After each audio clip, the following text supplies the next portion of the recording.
If we can get approval of the Planning Commission minutes of September 1st, 2016, if you had a chance to review them. I'd make a motion to approve those minutes. I'm sorry, okay. Well, let's do the roll call first, I'm sorry. All right. Commissioner Dickerson? Here. Oh. Commissioner Seifert? Here. Commissioner Andrade? Chair Hernandez? Here. Okay. And Mr. Seifert made a motion, and because Commissioner Dickerson was not present at that meeting, I will second. All those in favor? Aye. Aye. Opposed? And I will abstain. Abstention? Motion carries. Thank you. Now we're going to move on to the public comment period.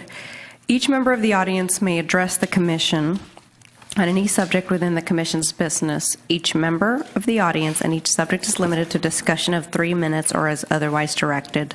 Would anybody like to make a public comment? No? Yes. That has nothing to do with the agenda items. No? Okay. Thank you.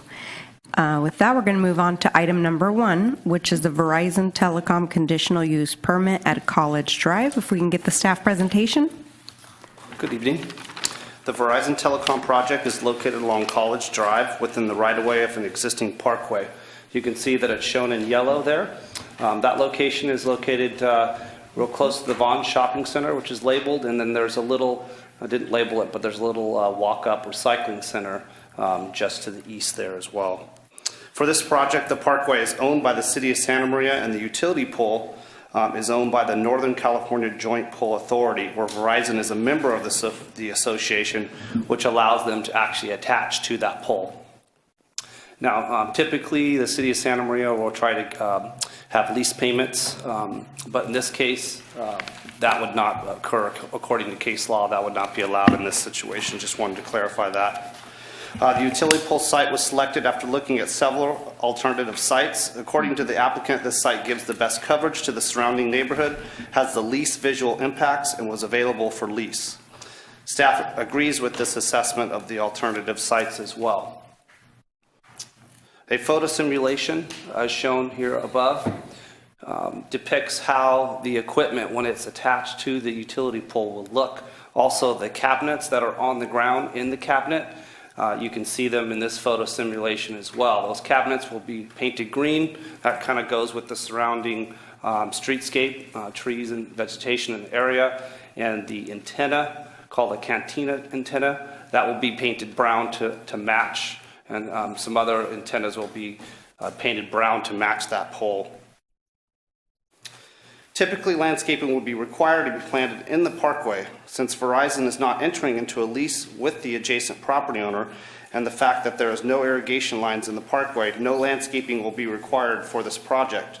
On the other hand, when the adjacent property develops, landscaping would be required at the time. If we could just go back to the previous slide, the adjacent property owner, wanted to clarify, is not Vaughn's.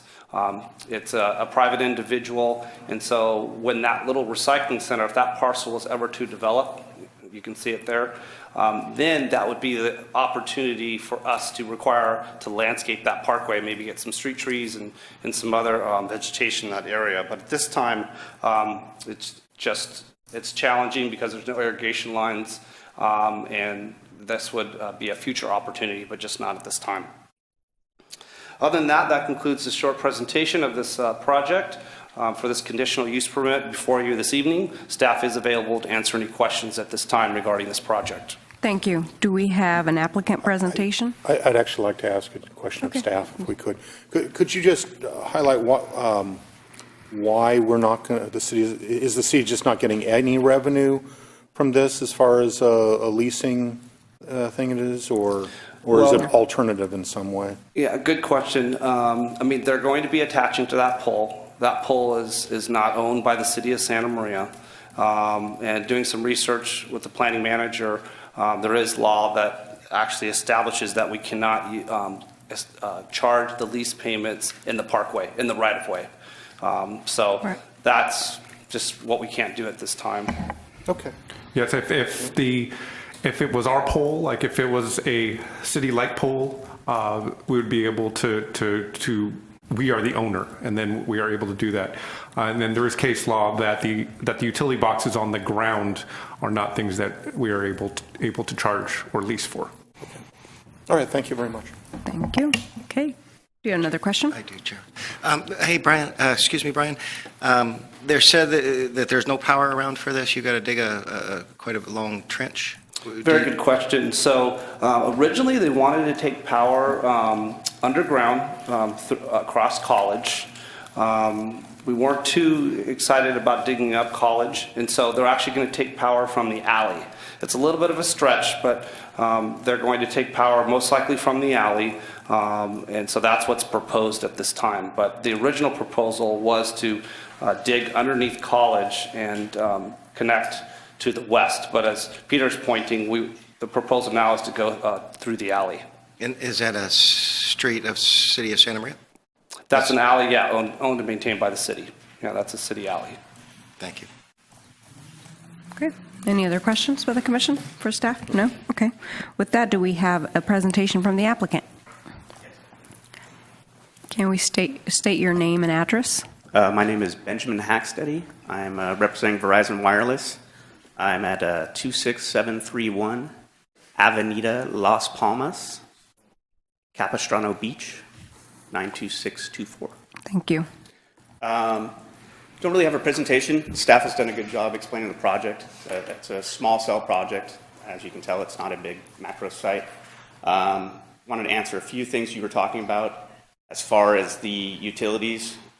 So we basically, it's JPA pole that PG&E is the one that's on it right now. So we go through PG&E and JPA to apply to be on here. PG&E also is the provider for the power. PG&E always tries to find the quickest source that they can get to. So originally that's why it was proposed across the street. We don't really come up with the power plans, they do. Because staff had informed us that's not a good idea, we'd rather not go through there. It was understandable to us. We reached out to PG&E and asked them if we could connect to the transformer that's located behind Safeway Bonds. At this time, they said, yes, we could do that. So it's going to cause a lot less interference. Back behind there, you're not really getting traffic and stuff like that. So it should be an easier fix. Besides that, if you guys have any questions for me, I would be more than Yes, happy. we do. Mr. Dickerson? Yeah, I just have a quick question. Can you explain, is this particular antenna, does this function or deal with the same things that like a monopine would or an ODAS system or something like that? I mean, is this just a smaller unit? Yeah, it's not turned up as much. It's not trying to get as much of an area. We're focusing on basically this small section right near the Safeway and across the street and down the street. It's going to offload other sites, macro sites that are down the street, so that those are going to function better. And then in this area, you're going to get better coverage because this site is, focused for that. So I have my radio frequency engineer here, if you would like him to answer a little bit more on that, but that's pretty much the gist of it. I was just trying to get a sense if this might be, if putting a number of these type of things throughout the city might be a good replacement for something like a monopine. If you guys put 5 or 10 of these things up, strategically, if this might be a good alternative. I'll let him speak to that. And sir, we've heard from you before, haven't we? Yes. Yeah, we look at these as an augment to those sites. Can we get your name? Sorry, Dwayne Bonham. Thank you. RF engineer, Verizon Wireless. Need Go ahead. address? Or, Yes. 2785 Mitchell Drive, Walnut Creek, California, 94598. Thank you. These small cells we use as an overlay. So we have a diverse thing of radio spectrum that we use. Most of our cell sites run on 700, 800 megahertz. The higher frequencies, which is what we're getting lately, which is we call PCS and AWS, you require denser site patterns in order to achieve the same coverage. The higher the frequency, the less it propagates out from the site. So because of that, we have to fill in between our sites with these small cells.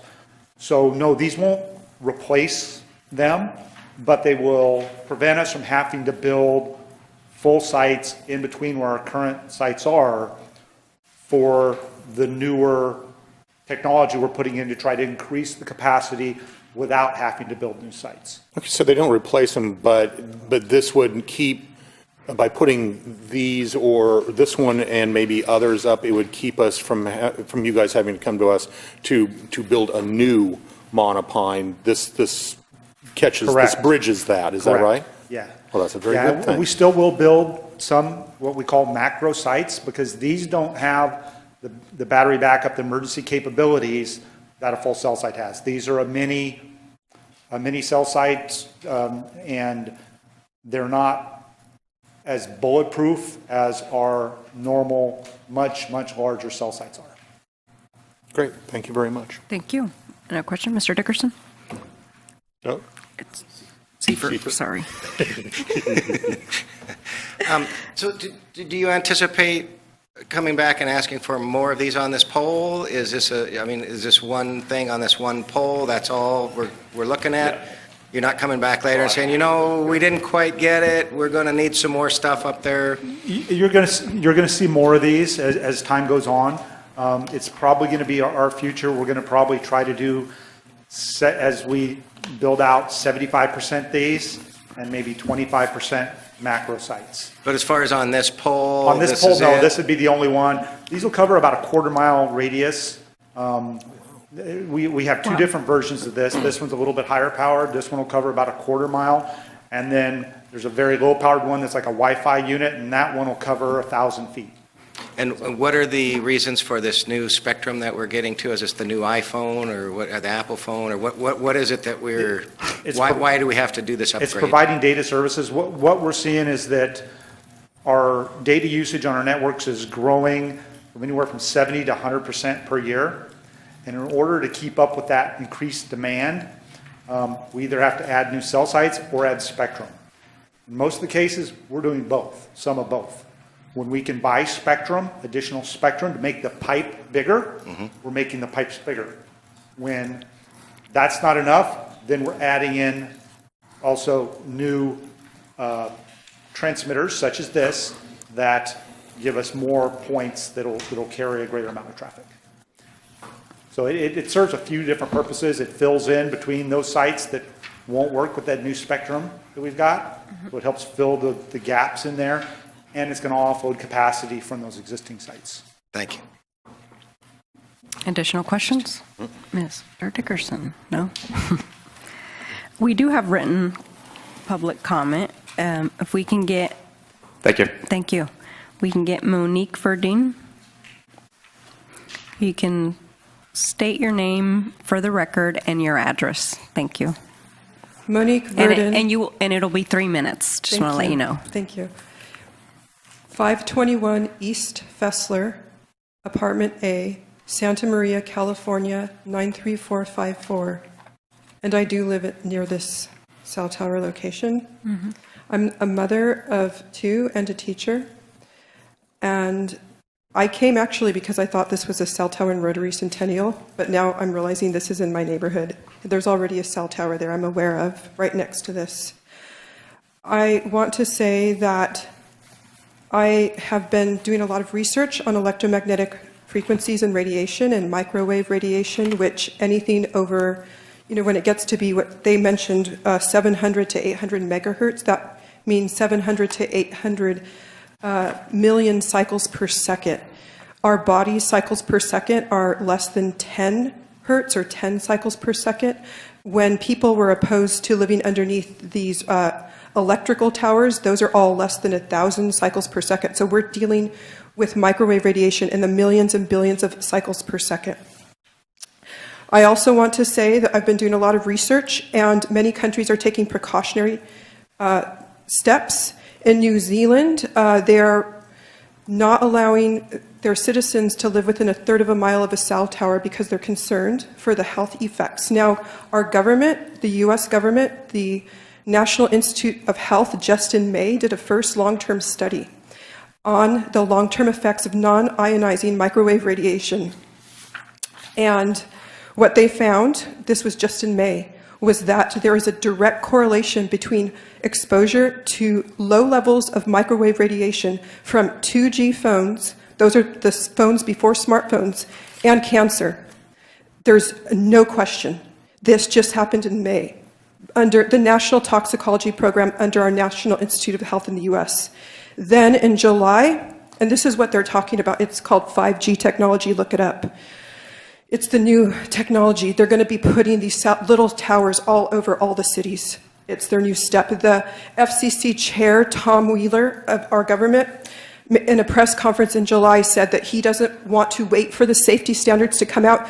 The US is not going to wait. They're going to move forward with this now because there's too much money to lose with, from the telecommunications money. So I have a lot more to say, but I just want to say that I understand there's a monetary incentive to collect the rent paid by the telecommunication companies, but I implore you to put the health and well-being of families, children, citizens who live here, that live near these towers. And of course, this is a small one, but this isn't going to stop. Like they said, 75% in the future will be these kind of towers because it's 5G technology. It's the next thing they're doing. The science is there that shows there's harm. I have more to say, but also I do have this book, Electronic Silent Spring. If anyone's interested, I'm happy to give it and leave it here. Thank you. Thank you. Any comments, questions? No? Okay. And then the next public speaker is Laura Presley. If you can state your name when you get up for the record and your address. Thank you. Thank you very much. My name is Laura Presley. I'm at 407 South Lincoln Street over here. I came here to speak against a cell tower at Rotary Park. I'm also opposed to this proposed cell tower over here in my neighborhood as well. Not quite as close as Monique, but still in my neighborhood. A little background, I'm a stay-at-home mother now, currently of 3 boys. I will not take my children to that park if you do go forward with the proposed cell tower there. I'm concerned about the science behind it. I'm not an expert in this field, but I did get my PhD in microbiology. So I'm not afraid to delve into the science a bit, and from everything that I've read so far, it is not safe for human health, and I will not expose my children to this type of radiation, and I do not want this near my home. So. Thank you. Okay. Now we'll move on to the applicant closing statement. Would you like to respond to the public comment? I just want to state, Verizon Wireless and all the other carriers have standards that the FCC provides them. And they operate well below the standards. Now, when you're talking about getting to the antenna, that's why there's requirements that you have to have signage, you have to post this. Down below, you're not, like the numbers that she is speaking of, that does not register down there. And we're operating under government federal regulations well below the FCC standards. And that's the standards that they have set forth as safe. I would be more than happy to get their addresses as well and give them a lot of information from the American Cancer Society, who have done lots of studies. As she talked about the 2G phones, that was specific to the actual headsets of those phones. That wasn't a tower issue. Those were the phones. Besides that, that's all. Thank you. Just one quick question. You said that there's signage and whatnot, so you can't get close to it. What's the bubble then? What are we looking at for? Obviously, the further away you get, the less it affects a human being, which is why you put it way up and you have signage and whatnot. So, what are we talking about? 5, 10 feet, 15 feet? What's the? It depends on the site. It depends on what spectrum it's on. It depends on how high it's turned up. So it's, Okay, this site.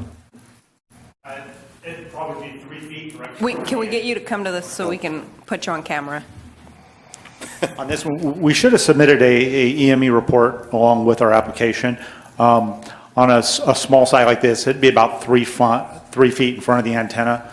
Now, whenever we do EME studies, we do them in absolute worst case. We actually outsource it, but when I give the numbers, I'm the one that turns over the numbers to them. I assume that every transmitter is active at 100% of the time. Never happens. And that it's transmitting at the maximum possible power, which never happens.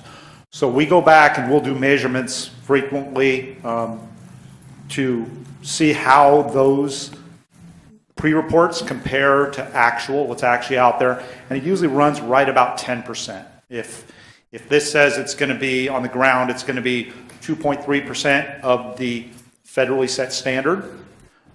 Normally, if we go out and we have measurements done, it's 0.2% or somewhere around there. It's about 1/10.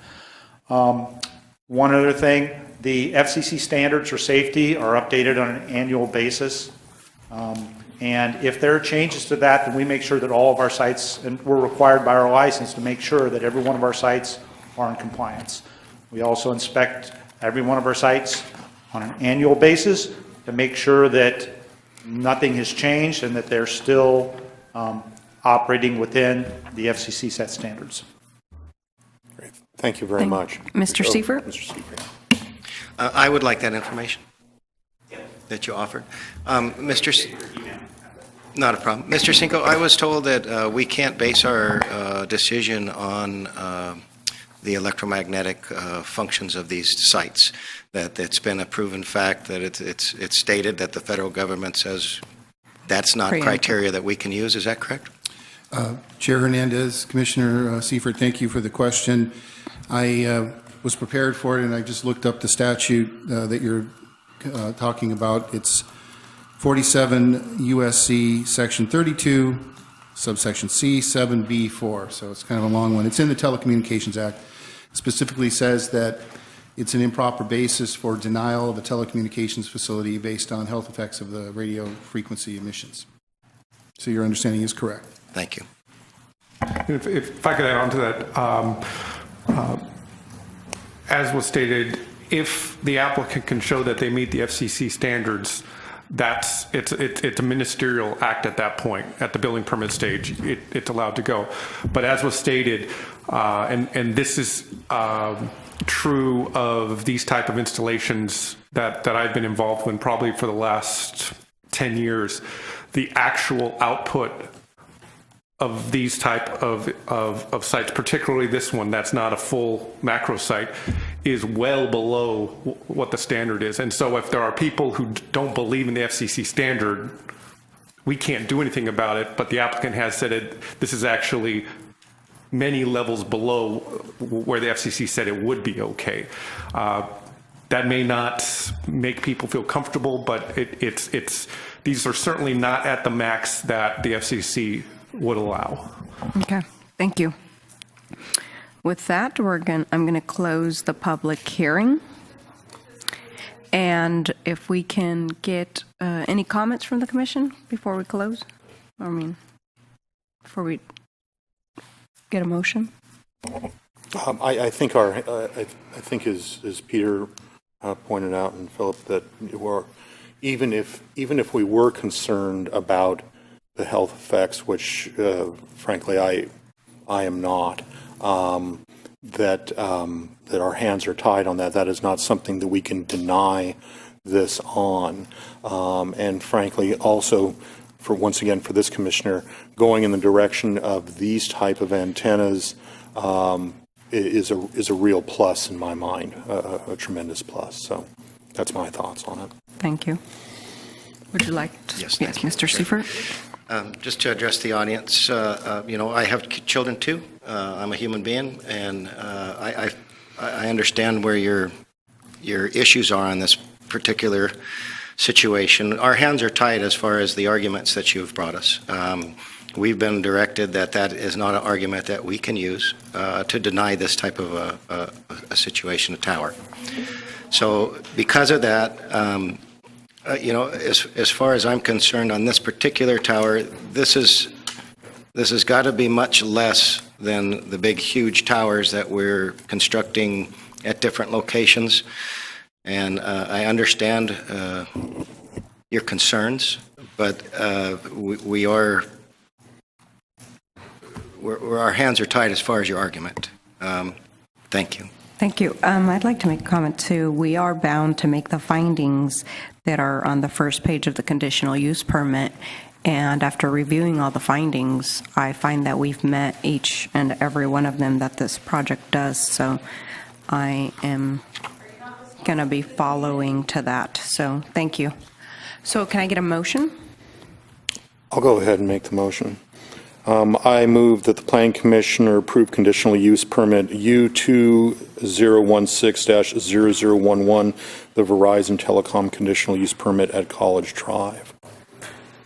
I'll second that motion. All those in favor? Aye. Opposed? Abstention? Motion carries. Thank you so much. Congratulations to Verizon. Now with that, we're going to move on to item number 2, Casa Buena Court Plan Development Permit at 905 West Cook Street. Can we get the staff presentation on that? Yes. Yes, this is a plan development permit for 4 homes on a 0.3 acre site at the corner of Superior and Cook Street. The Planning Commission recently recommended approval of a zone change in the area to take the subject site as well as the neighboring properties and put a plan development overlay over those sites. That received a second reading at council at last night's city council meeting. So now we are here for the plan development permit itself. The layout of the parcels is shown above. There are, as stated, 4 units in a pack around a central driveway, and I'm trying to get a pointer, bigger pointer. So there are 4 homes arranged around a shared driveway that's a tan color. The shared driveway parcel also includes all of the storm drain basins and such that all the properties are going to be sharing maintenance of. Just as an FYI, the project is asking for reduced setbacks. Some of them, as shown in yellow, are the front setbacks of the homes along Cook. This was done in order to provide a little more space for the guest parking spaces to be in between the buildings. So staff was in support and encouraged, asking for this setback reduction in order to have a little more room in the middle. The other setback exceptions are that because of the shared driveway parcel, the buildings are actually right next to a parcel line, whereas normally they have a setback.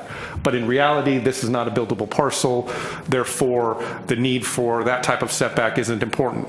But without the PD overlay, there is no mechanism to allow this, which is why we instituted that overlay. So those are the setback exceptions. Staff is very comfortable with them and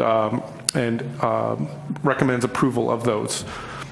The overall project with landscaping is going to look roughly like this. As you can see, each house has a private yard.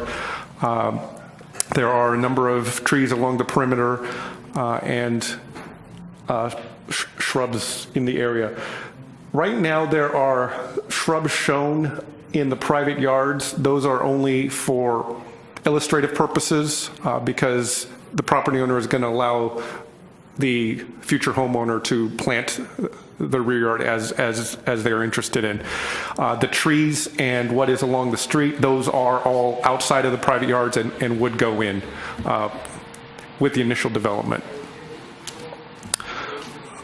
In your packet, you have a copy of the elevations. I don't have much to add to that except that I can go to them if you need to. At the prior hearing the commission had about the zone change, PD overlay. There was a speaker who raised a concern about parking and overcrowding. At the time, the Planning Commission noted that since the project met all the parking requirements, the commission didn't feel it was appropriate to try to add more parking into the site plan. But in the staff report, and staff just wants to note in the presentation here, you have the authority, if you believe it's necessary, to talk about the size of the structures, because parking requirements are based on the number of units, and units can have a range of bedrooms.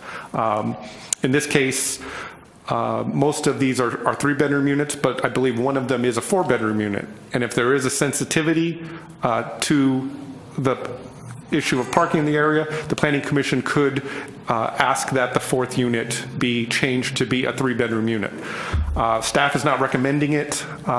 We believe 3 and 4-bedroom units are rather common in new construction now, and these units are not that large in size. If you include the garage, some of the units get up to 2,000 square feet, but when you subtract the garage, the largest unit's living space is around 1,500 square feet.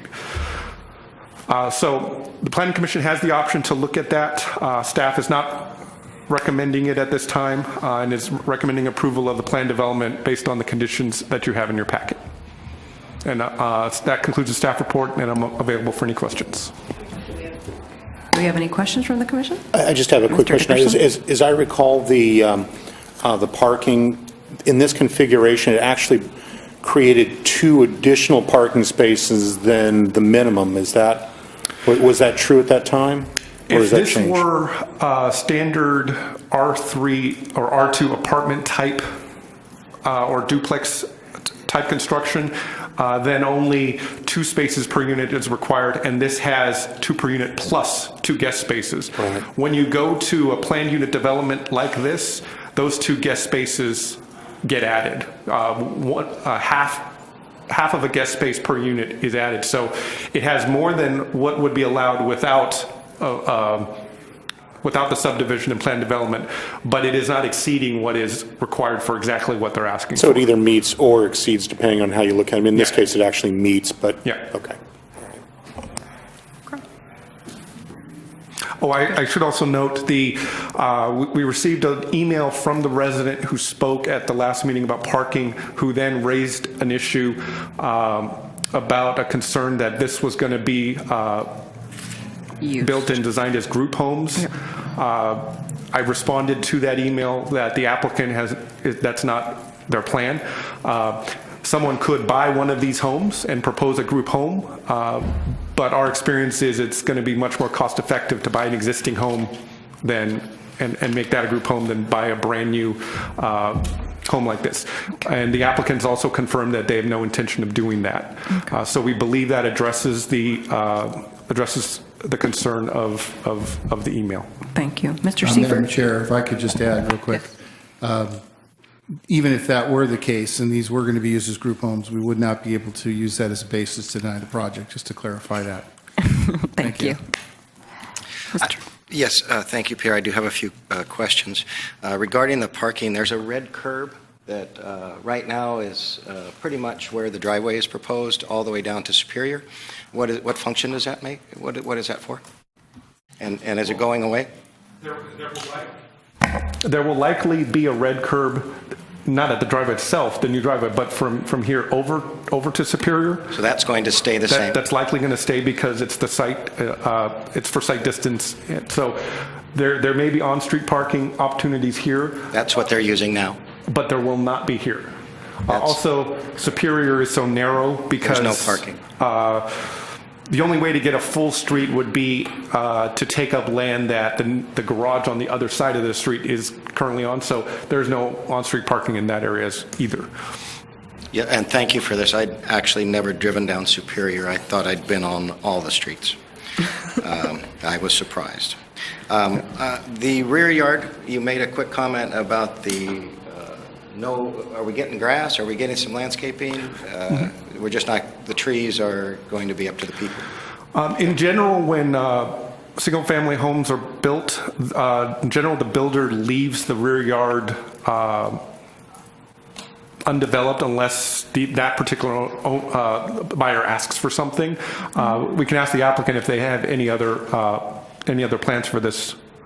Our review of this is based primarily on making sure the landscaping along the perimeter that's outside of the rear yard is attractive enough. It states that we're going to need to add a water meter and an RP for the landscaping, and the landscaping you mentioned is going to go into the Santa Maria Landscape District? There's going to be parts of this that will be maintained. The street trees that will be put on Superior and Cook will be maintained by the city and funded partially based on the fact that this property is going to join into the landscape district.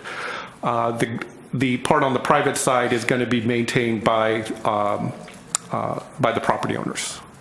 So there will be an additional meter? There, exactly how the meters will work out, we don't know at this time. Because that's, how is it going to be billed, and maybe we can hear a little bit more about that. Yep. I think that's a question for the applicant. Any Thank more you. questions for staff? No? Okay. Can we hear from the applicant, please?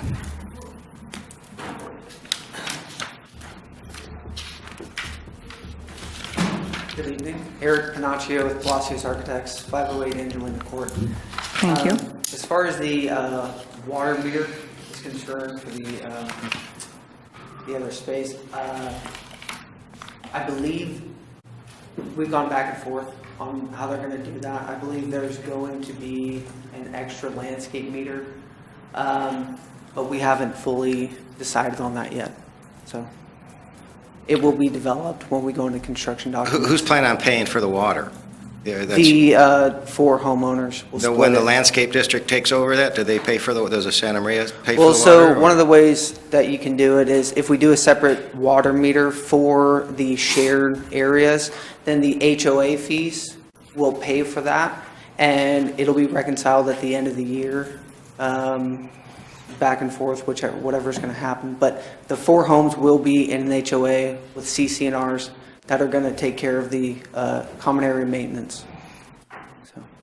So you're working on you'll work with the city on the landscaping for the city part of the landscaping? Mm-hmm. Okay. Have you done any testing for hazardous materials? That was a old roofing yard. I think that was Kyle Roofing for years, and I can remember driving back there and seeing all sorts of stuff in that yard. I just wonder if anybody's looked for anything, or if that's an issue. The staff would Yeah. know. Yeah, Yeah, prior to construction, they're going to have to provide all the soils reports and stuff to address that. Yeah, because I remember that yard from many years ago. Yeah, yeah. The area, if you, I don't know if I put the zoning map on. I didn't put the zoning map, but the parcels that were rezoned and had the PD overlay put on it, they all used to be in the CM district. So even though everything around is housing, it used to have It was Kyle industrial Roofing use. for Yeah. years, Alan Yeah. Kyle, yes. And he had quite an array of things in that yard. Yes. All right. Just warning you. Yeah, Okay. thank you. Any other questions? No? Okay. We do have the written communication. We have a letter from Alice Chira regarding the homes being used as group homes, and the city's response letter informing her of, one, they're amending the zoning map, and 2, that it is not being used for that purpose. So. Now, does the applicant wish to make a closing statement? No? Okay. Any questions from the commission? Okay, with that, I'm going to close the hearing and ask for a motion.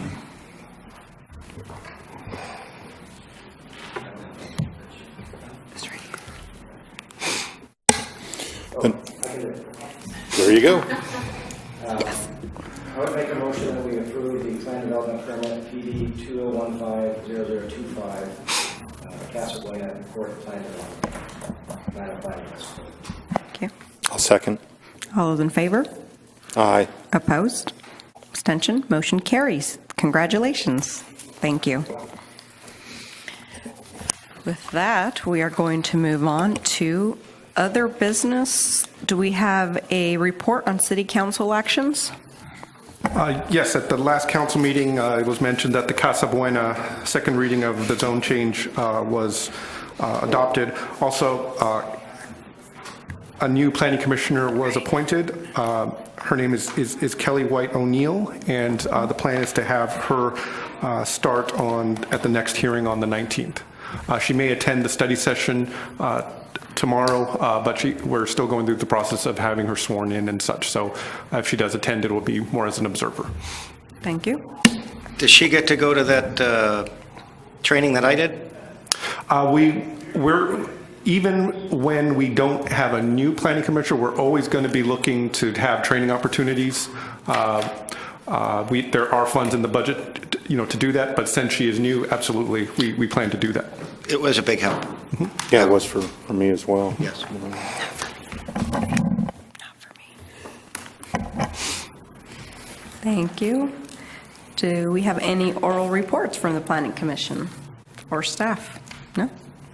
I only have one item, which in some ways I wish was shared with some of the speakers earlier. The proposed tree pole at Rotary Centennial Park has been withdrawn. Yes. So it is not going to be on the agenda at the next meeting. Verizon may come forward with alternatives that's not a tree pole, but at this point they haven't applied for anything else. Thank If I you. might add, I stepped out for a moment to let them know that, Thank you. because that wasn't brought up, so I took care of that. I don't think it would have been that much comforting to them. I don't believe some people really believe that these radio waves are going to be very bad for us. Well, yes, but they were grateful. I addressed the comment. She said that, don't we listen to the community? And I said, yes, we do. There was opposition to that one, and that application has been basically withdrawn as a result of the community opposition. And so they said, thank you for that. But of course, they're not happy with this particular one. But I also explained that our hands are tied when it's the right of way. Yes. Thank you. Okay, with that, I will adjourn the meeting. Thank you.